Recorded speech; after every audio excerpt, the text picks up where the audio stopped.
Hello friends, चलिए ये हम लोग केमिस्ट्री से रसायन शास्त्र से लूसेंट का एमसीक्यू हम लोग कर रहे थे।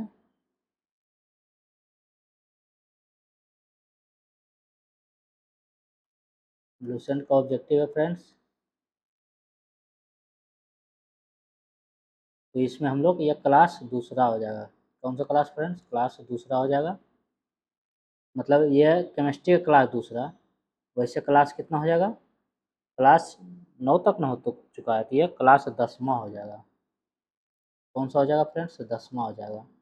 चलिए, आप लोग अगर पीछे वीडियो नहीं देखा, टेस्ट सीरीज में जाकर प्लेलिस्ट में साइंस के प्लेलिस्ट करके बनाया गया, उसमें देख सकते हैं जाकर। चलिए आज देखते हैं जितना क्वेश्चन होता है। ये रेडियो सक्रियता, रेडियो एक्टिविटी से देखेंगे। रेडियो धर्मिता की खोज किसने की थी? रेडियो धर्मिता की खोज हेनरी बैक्वेलर ने किया था। हेनरी बैक्वेलर ने, कहीं कहीं लिखा हुआ रहता है। रेडियो सक्रियता किसका गुण है? रेडियो सक्रियता ये नाभिक का गुण है। रेडियो सक्रिय परिवर्तन में भाग लेता है। यह कौन लेता है? परमाणु का नाभिक। किसी परमाणु का स्थायी नाभिक में प्रोटॉनों की संख्या होती है, ये होती है न्यूट्रॉनों की संख्या से कम होती है। रेडियो धर्मिता का यूनिट क्या है? रेडियो धर्मिता का यूनिट क्यूरी है। रेडियो धर्मी तत्व किसका उत्सर्जन करते हैं? यह तीनों का करते हैं। किसका? अल्फा बीटा गामा विकिरण का। अल्फा बीटा किरणों की खोज किसने किया था? अल्फा बीटा किरणों की खोज रदरफोर्ड ने किया था।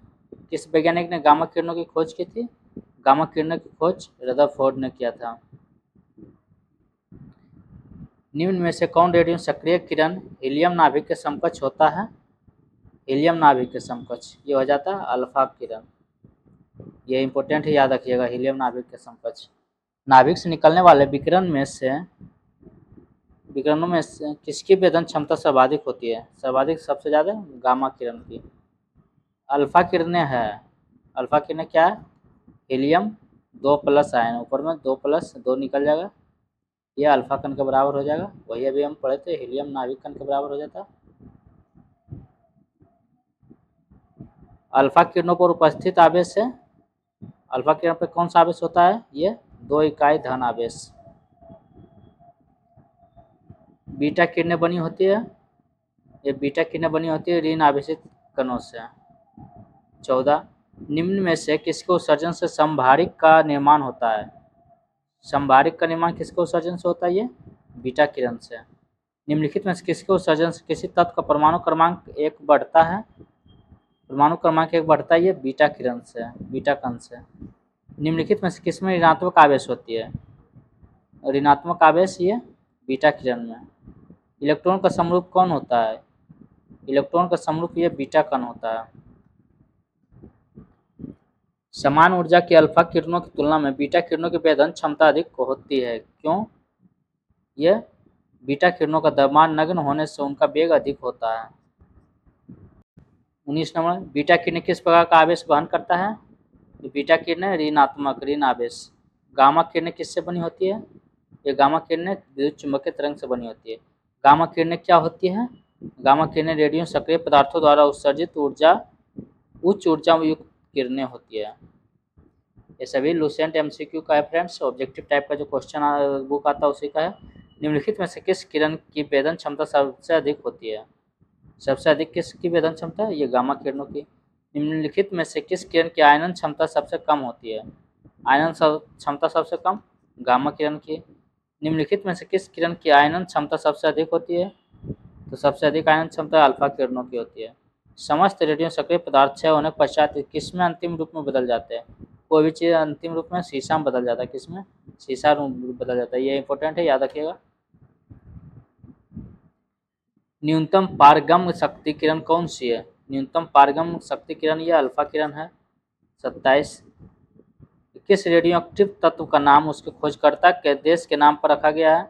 उसके खोजकर्ता के देश के नाम पर रखा गया है ये पोलोनियम का। निम्नलिखित में से कौन सा तत्व प्राकृतिक रेडियो सक्रियता नहीं दर्शाता है? ये प्राकृतिक रेडियो सक्रियता नहीं दर्शाता कौन सा? एल्युमिनियम। और ये सभी यूरेनियम, थोरियम और पोलोनियम सभी रेडियो सक्रिय तत्व है। नाभिकीय विखंडन के दौरान श्रृंखला अभिक्रिया को नियंत्रित करने के लिए न्यूट्रॉनों का अवशोषण करने हेतु निम्न में से किसका प्रयोग किया जाता है? उसको मतलब गति को मंदन करने के लिए, मतलब मंदक बनाने के किसका? तो इसका राइट आंसर हो जाएगा बोरोन। बोरोन के क्षण का निम्नलिखित में से कौन एक रेडियो एक्टिव तत्व नहीं है? रेडियो एक्टिव तत्व यहाँ पे नहीं है, तो यहाँ पे हो जाएगा जिरकोनियम नहीं है। घटना नाभि विघट क्या है? विघटनाभिक रेडियोधर्मी वस्तुओं किससे बने पात्र में रखना चाहिए? रेडियोधर्मी वस्तु किससे बने पात्र में? ये लेड का बने पात्र में, Pb। लेड 82 होता है इसका शायद परमाणु संख्या कितना हो जाता है? 82 हो जाता है। एक बीटा कण के उत्सर्जन से परमाणु संख्या तथा परमाणु द्रव्यमान में क्या परिवर्तन होता है? ये परमाणु क्रमांक में 1 की वृद्धि होती है तथा परमाणु द्रव्यमान परिवर्तित रहता है। एक अल्फा कण के उत्सर्जन से परमाणु क्रमांक और परमाणु द्रव्यमान में क्या परिवर्तन होता है? तो ये परमाणु क्या होता है? परमाणु क्रमांक में परमाणु संख्या में 2 की वृद्धि होती है तथा परमाणु क्रमांक 2 तथा परमाणु द्रव्यमान 4 की कमी होती है। मतलब परमाणु क्रमांक में भी संख्या में 2 की कमी होगा और द्रव्यमान में भी 4 की कमी होगा। 34 सोडियम परमाणु संख्या 11 होता है, इसका भार है 22 से एक बीटा उत्सर्जन के बाद एक बीटा यहाँ पे उत्सर्जन करेंगे, एक बीटा उत्सर्जन करेंगे तो क्या हो जाएगा? ये मैग्नीशियम हो जाएगा, क्योंकि इसमें सोडियम अगर मैग्नीशियम 12 मतलब एक परमाणु संख्या जुट जाएगा। अभी हम ऊपर देखे थे, देखिए बीटा कण यहाँ पे क्या कर रहा है? एक बीटा कण उत्सर्जन के बाद तो बीटा कण तो क्या हो जाएगा? बीटा कण में बीटा किरणों का द्रव्यमान नगण्य होने से उनका वेग अधिक नहीं, ऊपर कहाँ था? यहाँ पे बीटा कण उत्सर्जन से परमाणु क्रमांक में 1 की वृद्धि परमाणु द्रव्य परिवर्तित रहता है, लेकिन अल्फा कण से 2 परमाणु क्रमांक घटता है और द्रव्यमान संख्या में भी 4 घटता है। तो यहाँ पे 1 घट जाएगा, 1 माइनस हो जाएगा, तो क्या हो जाएगा? ये मैग्नीशियम आ जाएगा, सॉरी 1 जुड़ जाएगा तो मैग्नीशियम 12 आ जाएगा। इतना यूरेनियम 92 236 में से यूरेनियम 87 224 में कितने अल्फा व बीटा उत्सर्जित होंगे? मतलब कितना अल्फा और कितना बीटा? तो इसका राइट आंसर है जो है 3 अल्फा और 1 बीटा। मतलब 3 अल्फा, पहले बीटा कीजिए, बीटा करेंगे मतलब एक परमाणु संख्या बढ़ जाएगा, 93 हो जाएगा। और 3 अल्फा मतलब 3 दूना 6 घटाएंगे, ठीक है, ये 2 परमाणु संख्या घटाएंगे तो ये 6 घट जाएगा, कितना आ जाएगा? 87 आ जाएगा। ठीक है, बीटा से द्रव्यमान पे कोई इफेक्ट नहीं पड़ेगा, लेकिन इससे द्रव्यमान पे इफेक्ट पड़ेगा, मतलब चरतिया 12 घट जाएगा। 12 घटेगा तो कितना है? 236 में 12 घटेगा 224, मतलब सही है इसका मतलब ये है। यदि किसी रेडियोधर्मी पदार्थ की मात्रा को दुगुना कर दिया जाए तो रेडियोधर्मी क्षरण की दर क्या हो जाएगी? ये हो जाएगी और परिवर्तित रहती है, इसमें कोई परिवर्तन नहीं होता। ये याद रखिएगा फ्रेंड्स, ये बहुत इंपॉर्टेंट है। ये वाला जो अभी हम बताएं अल्फा और बीटा जो निकलता है। यदि यूरेनियम 238 विघटित होकर यह पैलेडियम बनाता है तो कितने अल्फा और बीटा कणों का उत्सर्जन हुआ है? मतलब 92 से 91 हुआ है। मतलब एक पहले बीटा हमको होगा, एक कितना? एक बीटा हुआ होगा, फिर एक अल्फा, तब एक बढ़ा होगा और फिर 2 घटेगा, तो एक बढ़ेगा 93, फिर 2 घटेगा 91, तो मतलब एक बीटा यही, एक बीटा यहाँ भी ऑप्शन है। चलिए और देखते हैं, परमाणु क्रमांक कितना घटा? ये 4 घटा, मतलब एक ही अल्फा भी होगा, यही हो जाएगा राइट आंसर। क्या हो जाएगा? 37 का ए। रेडियोधर्मी पदार्थ का आधा जीवन काल 70 दिन का है, उसी पदार्थ का 1 ग्राम कितने दिन बाद 0.25 ग्राम रह जाएगा? 0.25 ग्राम रह जाएगा ये। इसका राइट आंसर 140 दिन हो जाएगा। क्या हो जाएगा? 140 दिन। फ्रेंड्स 170 कैसा है? इसका एक फॉर्मूला होता है, फॉर्मूला याद रखिएगा। एक होता है मतलब उस पदार्थ का ये जो क्वांटिटी बचा हुआ है, मतलब क्वांटिटी 0.25 है, तो इसका फॉर्मूला होता है NT। जो क्वांटिटी जो टाइम चेंज होने के कारण वो जो बचा रह गया, अब बराबर जो इनिशियल पॉइंट था, जो ओरिजिन वाला जो था, वो होता है गुने हाफ पे power T by T half, T 1/2 क्या हो जाता है? T1/2, T1/2 मतलब T हाफ लाइफ, और ये T हो जाता है जो टाइम निकालना है हमको। ये देखिए ये NT कितना है जो शेष रहता है 2.5 बराबर, ये पहले कितना था इनिशियल जो कितना था 1 ग्राम की बात कर रहा है, 1 ग्राम आ गया और हाफ कर दिए, और इस पे पावर ये हाफ लाइफ टाइम, ये कितना बदला, ये हाफ लाइफ टाइम देखिए कि हाफ कितना जीवन काल आधा होता है, आधा जीवन काल 70 दिन में होता है, तो ये 70 हुआ, और निकालना कितना कितने दिन बाद, तो यही T निकालना है, तो निकालिए। तो लोग दोनों तरफ लोग देखिए, पहले छोड़िए, ये 0.25 है तो इसको 25/100 कर देंगे बराबर हाफ पे पावर T/10, तो ये कितना हो जाएगा, सॉरी T/10 T/17 है 70, तो 1/4 बराबर 1/2 बराबर T/70 गुने T/70, 25/4, ठीक है।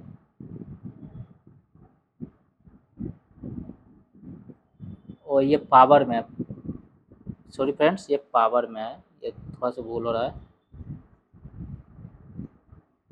ये हाफ पे पावर है T/70। अब जब पावर है तब पावर को हम तो तोड़ नहीं पाएंगे, तो इसलिए हम दोनों तरफ लॉग लेंगे, तो लॉग लेंगे तो कितना हो जाएगा, लॉग ये 1/4 को 1/2 का स्क्वायर लिख सकते हैं बराबर, ये लॉग लेते हैं तो जब पावर आता है ना इधर नीचे आ जाता है, T/70 बराबर log 1/2, तो ये पावर भी इधर आ जाएगा, तो 2 log 1/2 बराबर इतना आ जाएगा, तो log 2 से log 2 कैंसिल हो जाता है, ये गुना है, तो कितना है T बराबर 70 दूना 140 आ गया, तो ये 140 दिन आ गया। आइए 39, यदि किसी रेडियोधर्मी पदार्थ का अर्ध जीवन काल 1 दिन हो तो 4 दिन के पश्चात उसकी प्रारंभिक मात्रा कितना भाग शेष रह जाएगा। चलिए इसको इस तरह शॉर्टकट बना लेते फ्रेंड्स।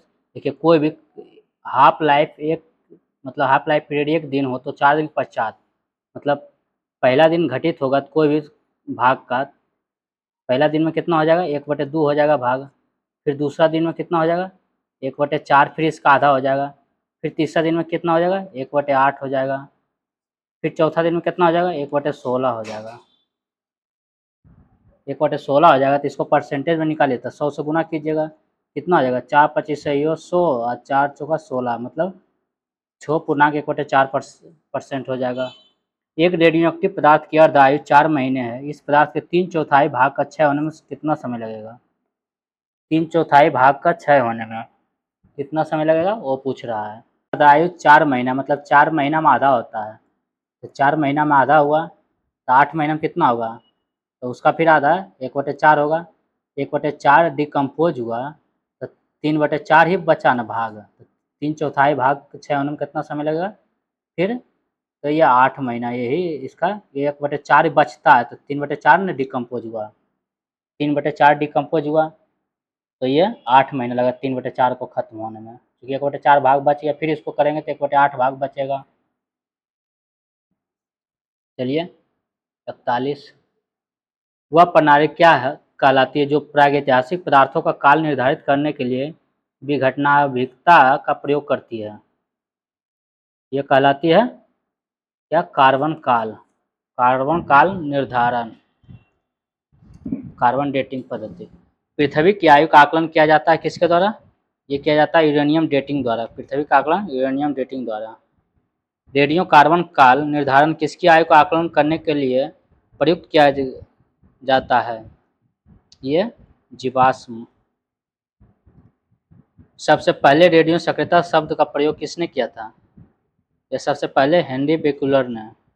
यूरेनियम विखंडन की सतत प्रक्रिया, जो लगातार प्रक्रिया को जारी रखने के लिए किस कण की जरूरत होती है, लगातार प्रक्रिया जारी रखने के लिए न्यूट्रॉन के कण, न्यूट्रॉन उसका एक तरह से एनर्जी है, उसको दीजिएगा तभी वो विखंडित होते रहेगा। परमाणु बम का आविष्कार किसने किया था? परमाणु बम का आविष्कार ओटो हॉर्न ने किया था। परमाणु शक्ति संयंत्र किस सिद्धांत पर कार्य करता है? परमाणु शक्ति संयंत्र विखंडन पर सिद्धांत काम करता है। किस प्रकार की अभिक्रिया सबसे अधिक हानिकारक विकिरण पैदा होती है? ये विखंडन अभिक्रिया से। निम्नलिखित में से कौन सा सौर ऊर्जा का स्रोत है? सौर ऊर्जा का स्रोत है ये नाभिकीय संलयन। नाभिकीय संयंत्रों में ग्रेफाइट का उपयोग किया जाता है, यह विमंदक की तरह। न्यूक्लियर रिएक्टरों में विमंदक और प्रशीतक दोनों की तरह प्रयुक्त होने वाला पदार्थ है, यह है कौन सा? भारी पानी। रेडियो धर्मिता नापी जाती है, यह गीगर मूलर काउंटर्स द्वारा। हाइड्रोजन बम किस सिद्धांत पर कार्य करता है? यह हाइड्रोजन बम यह अनियंत्रित संलयन अभिक्रिया द्वारा। हाइड्रोजन बम विकसित किया गया था, किसने किया था? यह एडवर्ड टेलर द्वारा। रेडियो और धर्मी पदार्थ में किस दौरान कोई परिवर्तन नहीं होता है? कोई परिवर्तन नहीं होता, यह गामा उत्सर्जन से। निम्नलिखित रेडियो तत्वों में से किसका उपयोग मनुष्य के शरीर में रक्त प्रवाह की गति को मापने के लिए किया जाता है? यह रेडियो सोडियम का। अल्फा, बीटा और गामा की वेधन शक्ति अपने अवरोही क्रम में किस प्रकार होती है? सबसे ज़्यादा किसका वेधन क्षमता होता है? अवरोही क्रम मतलब सबसे ज़्यादा, उसके बाद फिर उससे कम, तो इसका हो जाएगा गामा, बीटा, उसके बाद अल्फा। आइए अब देखते हैं समस्थानिक, समभारिक और वो समन्यूट्रॉनिक। दो परमाणुओं को समस्थानिक कहा जाता है यदि उनका परमाणु क्रमांक समान हो परंतु उनकी द्रव्यमान संख्या भिन्न भिन्न हो, उसको समस्थानिक कहा जाता है। समभारिक में द्रव्यमान संख्या समान होता है लेकिन परमाणु संख्या भिन्न भिन्न होता है। आइए दूसरा, किसी तत्व के समस्थानिकों के बीच अंतर किनकी भिन्न संख्या की उपस्थिति के कारण होती है? समस्थानिकों के बीच अंतर किनकी भिन्न संख्या के कारण? यह न्यूट्रॉनों की। किसी परमाणु नाभिक का आइसोटोप वह नाभिक है जिसमें, आइसोटोप मतलब वही हो गया समस्थानिक हो गया, आइसोबार मतलब समभारिक। आइसोटोप मतलब प्रोटॉनों की संख्या वही होती है परंतु न्यूट्रॉनों की संख्या भिन्न भिन्न होती है। किसी तत्व के दो समस्थानिक किन गुणों में भिन्न होते हैं? यह न्यूट्रॉनों की संख्या वो द्रव्यमान संख्या, यही हो जाएगा इसका राइट आंसर। हाइड्रोजन के समस्थानिकों की संख्या कितनी है? हाइड्रोजन के कितने समस्थानिक है फ्रेंड्स? ये याद रखिएगा, 3 है, प्रोटियम, ड्यूटेरियम एंड ट्राइटियम। निम्नांकित में से कौन हाइड्रोजन का आइसोटोप नहीं है? प्रोटियम है, ड्यूटेरियम भी है, ट्रिटियम भी है, ट्रांसियम नहीं है, तो यही इसका राइट आंसर हो जाएगा। 7वां, हाइड्रोजन के रेडियो सक्रिय समस्थानिक को क्या कहते हैं? हाइड्रोजन के रेडियो सक्रिय, ये भी याद रखिएगा। देखिए जो रेडियो सक्रिय है तो 3 गो, प्रोटियम, ड्यूटेरियम एंड ट्राइटियम है, लेकिन उसमें रेडियो सक्रिय कौन है? इसलिए ये इम्पोर्टेंट मार्क कर लीजिए, रेडियो सक्रिय है ट्राइटियम है। ये देखिए ऑक्सीजन का समस्थानिक है कि क्या, मतलब ये देखिए परमाणु भार अलग अलग है, 16 इसमें, 17 इसमें, 18 है, तो इसको क्या कहते हैं? मतलब परमाणु संख्या समान लेकिन परमाणु भार अलग अलग है, तो इसको क्या कहेंगे? समस्थानिक कहेंगे। क्या? समस्थानिक। आइए 9 नंबर, देखिए इसमें भी वही हाल है, परमाणु द्रव्यमान अलग अलग है तो इसको समस्थानिक कहेंगे। क्या? समस्थानिक। सर्वाधिक संख्या में समस्थानिक किसके पाए जाते हैं? बहुत अच्छा क्वेश्चन। समस्थानिक सबसे ज़्यादा किसका पाया जाता है फ्रेंड्स? पोलोनियम का पाया जाता है। किसका? पोलोनियम का। तो कितना आइसोटोप है? 42 है फ्रेंड्स। पोलोनियम समस्थानिकों की संख्या, देखिए पोलोनियम का समस्थानिक गूगल पे तब तो 42 दिखाता है लेकिन यहाँ पे पोलोनियम समस्थानिक 27 है फ्रेंड्स, इसलिए इसको अपडेटेड कर लीजिएगा। 27 के जगह पे 42 हो जाएगा। कितना? 42। चट्टानों की आयु ज्ञात करने के लिए रेडियो एक्टिव आयु अंकन में किस समस्थानिक का उपयोग किया जाता है? ये किया जाता है यूरेनियम का। परिसंचरण तंत्र में रक्त के थक्के की स्थिति का पता लगाने के लिए किस समस्थानिक का प्रयोग किया जाता है? ये किया जाता है सोडियम 24 का। कोबाल्ट 60 आमतौर पर विकिरण चिकित्सा यथा कैंसर जैसे रोगों में प्रयुक्त होता है क्योंकि यह उत्सर्जित करता है, ये क्या उत्सर्जित करता है? ये गामा किरण। रक्त कैंसर ल्यूकेमिया को नियंत्रित करने के लिए उपयोग किया जाने वाला रेडियो आइसोटोप कौन सा है? यह है कोबाल्ट 60। आइए आर से देखिए, आयोडीन। आयोडीन किससे है? आयोडीन थायराइड ग्रंथि से। आयोडीन 31, थायराइड से। सोडियम ये रक्त व्यतिक्रम से। कोबाल्ट कैंसर से है। और आर्सेनिक तो फिर हो जाएगा क्या? ट्यूमर हो जाएगा। इसका राइट आंसर 3 4 1 2। 3 4 1 2। आइए इसका देखते हैं आगे। C answer 3 4 1 2। वैसे नाभिक जिनमें न्यूट्रॉनों की संख्या समान परंतु प्रोटॉनों की संख्या भिन्न भिन्न हो क्या कहलाती है? प्रोटॉनों की संख्या मतलब यहाँ पे आ जाएगा संभारिक आ जाएगा। क्या आ जाएगा? संभारिक। ओ सॉरी, यहाँ पे समन्यूट्रॉनिक हो जाएगा क्योंकि न्यूट्रॉन प्रोटॉन में कह रहा है। तो समन्यूट्रॉनिक मतलब न्यूट्रॉन की संख्या बराबर है। आइसोटोन क्या होते हैं? ये आइसोटोन में होता है समान संख्या में न्यूट्रॉन। समन्यूट्रॉनिक होते हैं जिसमें परमाणु क्रमांक समान तथा परमाणु भार भिन्न भिन्न नहीं। तो इसका राइट आंसर क्या हो जाएगा? ये परमाणु क्रमांक तथा परमाणु भार भिन्न भिन्न किंतु न्यूट्रॉनों की संख्या समान है। परमाणु क्रमांक भी बदल जाएगा, परमाणु भार भी बदल जाएगा, लेकिन न्यूट्रॉन की संख्या दोनों सेम ही रहेगा। चलिए क्रिप्टॉन और रूबिडियम यहाँ पे है। तो यहाँ 37, यहाँ 36, मतलब परमाणु संख्या अलग अलग है। परमाणु संख्या अलग अलग होने के कारण है ये संभारिक हो जाएगा। क्या हो जाएगा? ये संभारिक हो जाएगा। समन्यूट्रॉनिक चूंकि इसमें देखिए अगर 36 इसमें घटाते तो कितना आएगा? 0 5। यहाँ से 37 घटाएंगे 0 5, मतलब समन्यूट्रॉनिक हो जाएगा। ऐसे डायरेक्ट हम संभारिक बोल सकते चूँकि इसका नहीं द्रव्यमान संख्या समान नहीं है इसलिए संभारिक नहीं हो सकता था। न्यूट्रॉन की संख्या समान है, समन्यूट्रॉनिक हो जाएगा। समस्थानिक तो होगा नहीं, परमाणु संख्या भी समान नहीं है और परमाणु द्रव्यमान भी समान नहीं, मतलब समस्थानिक भी नहीं होगा और संभारिक भी नहीं होगा, तो समन्यूट्रॉनिक होगा। निम्नलिखित में से समन्यूट्रॉनिक समूह है। देखिए न्यूट्रॉनिक वाले इसमें 6 है, यह इसमें इलेक्ट्रॉन की न्यूट्रॉन की संख्या 6 आ जाएगा, इसमें 7 आ जाएगा, इसमें कितना आ जाएगा? 8 आ जाएगा। तो मतलब ये समन्यूट्रॉनिक नहीं है। इसमें 6, इसमें कितना है? 8, ये भी समन्यूट्रॉनिक नहीं है। ये 6, ये 7, ये भी नहीं है। ये 6, ये 8, ये 8 और यहाँ पे 8 है, यहाँ पे भी 8 हो जाएगा। 8 से 14, यही आंसर हो जाएगा समन्यूट्रॉनिक। चलिए 22 हो गया, ये सॉरी 21 हो गया। 22 लिथियम और बेरिलियम है। तो देखिए इसमें भी वही हाल है, 4 यहाँ न्यूट्रॉन, यहाँ भी 4 न्यूट्रॉन, मतलब क्या हो जाएगा? आइसोटोन। समन्यूट्रॉनिक की इंग्लिश आइसोटोन, इंग्लिश भी याद रखिएगा। चलिए यहाँ पे भी फास्फोरस और सिलिकॉन है। तो यहाँ पे कितना? 16, यहाँ पे भी 16 है। समन्यूट्रॉनिक। वे आयन जिनमें इलेक्ट्रॉनों की संख्या समान होती है क्या कहलाते हैं? सम इलेक्ट्रॉनिक। यहाँ पे हो जाएगा, क्या हो जाएगा इसका? सम इलेक्ट्रॉनिक, जब इलेक्ट्रॉन समान हो। एल्युमिनियम 3+, मतलब 3 इलेक्ट्रॉन ये त्याग दिया है, तो एल्युमिनियम 13 होता है, 3 त्याग कब क्या बन गया? ये बन गया फ्लोरीन 1+, मतलब नियोन 10। फ्लोरीन 9 होता है, 1 इलेक्ट्रॉन ग्रहण किया था, ये 10 आ गया, तो वही 10 के बराबर हो गया, ये फ्लोरीन माइनस हो जाएगा। निम्नलिखित में से कौन सा युग्म सम इलेक्ट्रॉनिक आयन निरूपित करता है? सम इलेक्ट्रॉनिक आयन, इसमें इलेक्ट्रॉन की संख्या कितनी है?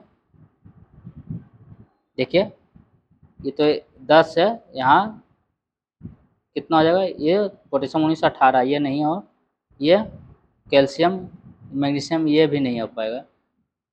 देखिए कैल्शियम कितना है? कैल्शियम होता है 20 होता है, 2 घटा देंगे चूँकि 2 त्याग दिया तो ये 18 हुआ। सल्फर 16 आता है, 2 बढ़ा देंगे चूँकि 2 इलेक्ट्रॉन लिया ही, ये भी 18 हो जाएगा। 16 + 2 18, तो मतलब यही सम इलेक्ट्रॉनिक हो जाएगा। 26 27